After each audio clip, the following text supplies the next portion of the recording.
Выцветшая вывеска на здании проката ледового катка и детская горка, которая упирается в строительный забор. Вот что напоминает жителям Орбиты о некогда излюбленном месте отдыха. Сейчас здесь уже почти год. Вот такая картина. Стройка с позволения мэрии началась и по решению закончилась. Подрядчик не успел вырыть даже котлован. Против выступили окрестные жители. Подписали петицию 2000 человек. У меня внуки приезжают, погулять негде. Живем в 19-м доме на Петрозаводской. Пустырь этот пустует и все.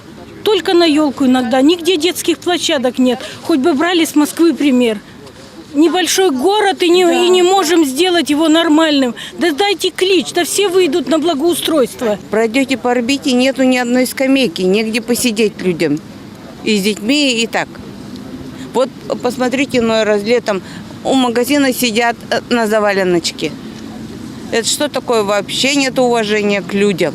В нашем доме в этом году поставили, в 17-м доме. Спасибо председателю, да, благоустроила, можно.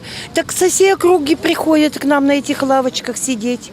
Знаете? Нет. А в других нет. Почему? Там отличное место, там уже привычное место. Его все любят, все знают, все туда тянутся. Мы как праздник всю зиму ощущаем эту елку. Едем и радуемся, что у нас это есть. Эта территория всегда была местом прогулок для здешних жителей. Однако потом оказалась земля вот уже как 10 лет сдана в аренду. После года ожидания решения городской управы люди готовы согласиться с тем, что на этой земле появится парковка, а рядом будет сквер.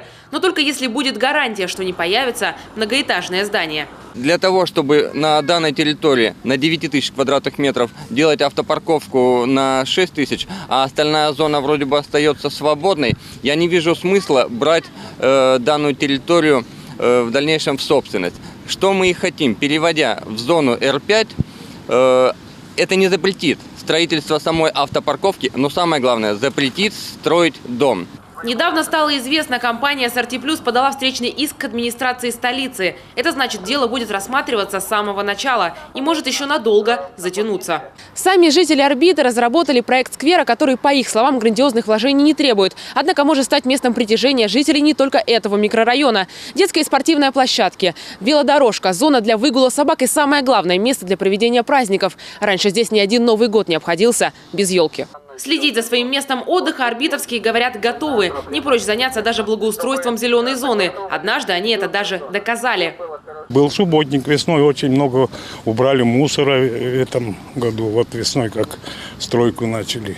Вспомнили участники митинга и другие истории, связанные с точечной застройкой. От проблемы высоток на Карла Маркса до будущего жилого комплекса у детской поликлиники номер 3, где застройщики активно скупают частные участки. В городе таких примеров масса. Поэтому свою резолюцию активисты посвятили градостроительной политике мэрии в целом. Внести изменения в генплан Сыктывкара, обеспечить сохранение и развитие рекреационных зон, остановить точечную застройку, а наименьшей единицей строительства жилых домов сделать квартал. Что касается стройки в Орбите, вопрос о переводе участка жители просят вновь обсудить на ближайшем заседании городского совета. Таисия Жакова, Антон Ворожищев, телеканал Юрган, Сыктывкар.